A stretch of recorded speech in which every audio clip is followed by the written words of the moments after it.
I think the internet is doing a terrible job of showing new business owners of what it's actually like in the early stages of business. I see it all the time. Newbie business owners trying to build an entire skyscraper without even pouring the foundation. It would look like things like needing a big photo shoot or obsessing about automation or creating memberships or trying to create passive income by selling, $25 little freebie type things. You see, all of those things are great, but it's not what you need in your first year of business. If I was starting over in any service-based industry tomorrow, here are the 4 things that I would focus on. That's it. The first thing I would focus on is creating a main star offer. Now, y'all have heard me talk about this a lot in a variety of different podcast episodes, but it is truly the thing that I will walk every single one of my clients through, okay? Because a star offer that is consistently sold out already creates such a good foundation for you to be able to build future offers on, okay? So if I was, for example, a life coach or a business coach or a health coach, I would really focus probably on your one-on-one offer. If I was a photographer or a graphic design business, I would focus on what is your signature photo shoot package, or what is your signature branding package? What is the main thing people are coming to you for? If I was a VA, what is your core support package? What is the average number of hours that you need to support a client? And how can we create that as a main package for you? Here's the thing. Repetition and learning to sell one main offer creates mastery. I can't tell you how many times people try to jump to a membership or group program and try to skip this, main offer step entirely. And they wonder why these other programs flop so hard. And it's because they didn't gather the data. There's something really important about this star offer that you're also going to get, which is information. You are going to learn your ideal client in such an intimate way that you will be able to create future offers, whether that is like a passive income course, whether that's a membership, whether it's a group mastermind. You'll be able to do that with ease because you now have the messaging and the problems so memorized and ingrained that you're like, I know exactly how to create traction in a bigger scale because you've done the signature offer and laid the groundwork, okay? I cannot stress this enough. Having a signature offer should be the primary thing that you are focusing on in your first year of business. And even if you've been in business for a little while and you're feeling scatterbrained or, that it's really hard to keep up with the demand of your business, I can almost guarantee it's because you have too large of an offer suite and too small of a clientele base or a visibility base. So I would suggest, I'm not in your business, but I'm probably suggest if you worked with me that we shut down some of those other outliers that are just causing so much energetic output from you and focus on just creating this kick-ass main offer. The last thing I'm going to say about your main offer is that this offer is not intended to be your forever offer, okay? This is really intended for you to build a base from and understand the transformation that you provide so that you can then go and scale it to a much bigger opportunity for yourself. The second thing I would do if I was building my business over from scratch or I was in my first year is learn fucking sales. Oh my gosh, the amount of times I see new business owners spending in Canva, figuring out little fonts and colors or what the latest trending audio is, but you literally cannot sell to save your life. Huge mistake. Huge. Yes, that is a quote from Pretty Woman.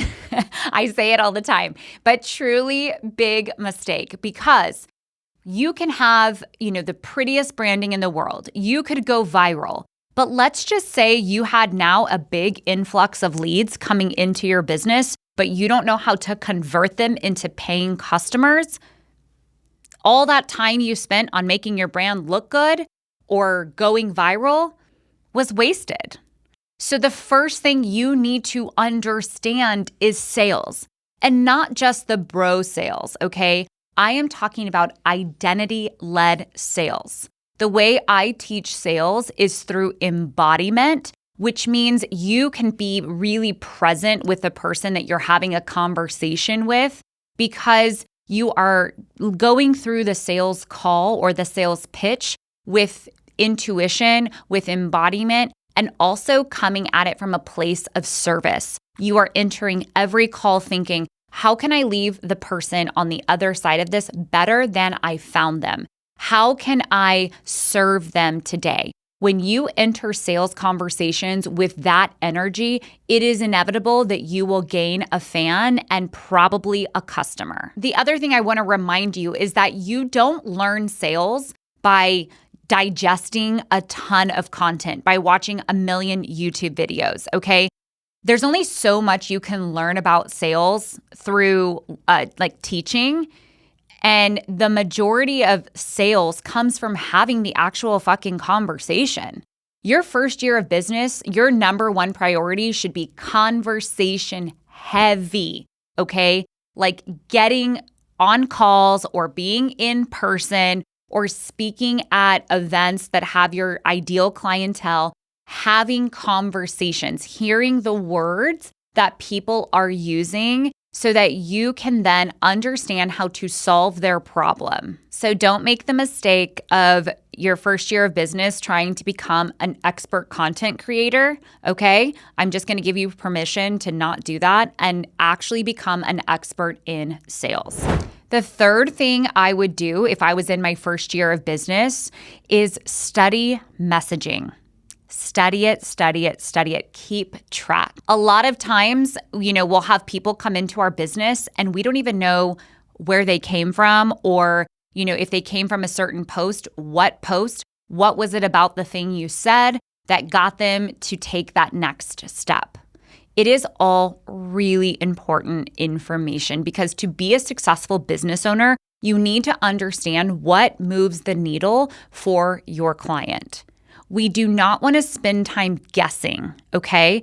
So it is important that you use your first year as you're having these conversations in sales to think about, what is it that the other person is coming to these calls as their problem? Like, what are they saying?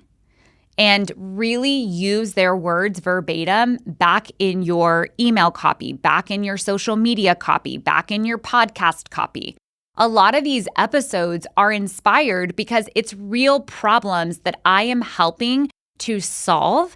For example, this episode, I have a group program, a group mastermind called Embodied Earner. A majority of the clients in there are first-time and very green business owners, okay? And I recognize that they were 6 months in, 3 months in, 9 months in to building their business. And a lot of them have made some of these mistakes that I would like you to avoid. So we are course correcting right now. So I am taking those conversations and bringing them here because I study messaging. And the fourth and final thing I would do if I was in my first year of business is create a system that gets your business off of social media, where you can connect and nurture your clients on your terms. Here's what I mean by that. If Instagram decided tomorrow to run ads or charge for their service, you would have a big change in the platform. And if you only based your business off of Instagram, you would have no way to reach your client, okay? So it's very important that you create either a free community, you create an email list, you maybe create like an in-person opportunity if that's your thing, for you to be able to move people from the internet, from social, into your business. Because the more time someone is spending with you, whether that's listening to you or connecting with you or being in your essence or receiving emails from you, the more likely they are to translate later on to a client. I've had people who have listened to my podcast for 2 years that I didn't even know existed until they book a discovery call with me. And they're like, yeah, I've been listening to your podcast for 2 years. And I am just finally at a point where I'm ready to invest in taking my business to the next level, right? And so that is just an example of how when we create other opportunities outside of social media for people to experience us and the transformations that we offer, we are really doing ourselves a huge service. The other reason I would do this is because in the future, when you expand past your core offer and you like to add other things, maybe it's a one-off thing, or maybe you're going to do a retreat, or maybe you're starting a group program, you now have a base of warm-ish leads who have opted into your business to say, hey, like I'm interested in more, that you can actively sell to, okay? So you see how all of that works together to make a really easy way for you to understand what to focus on. Because I know I've been there. It's really easy to get shiny object syndrome and just be like, oh my gosh, do I need to like start a website? Do I need to go have a photo shoot? Do I need to set up my mini chat, right? All of these things that are just a distraction.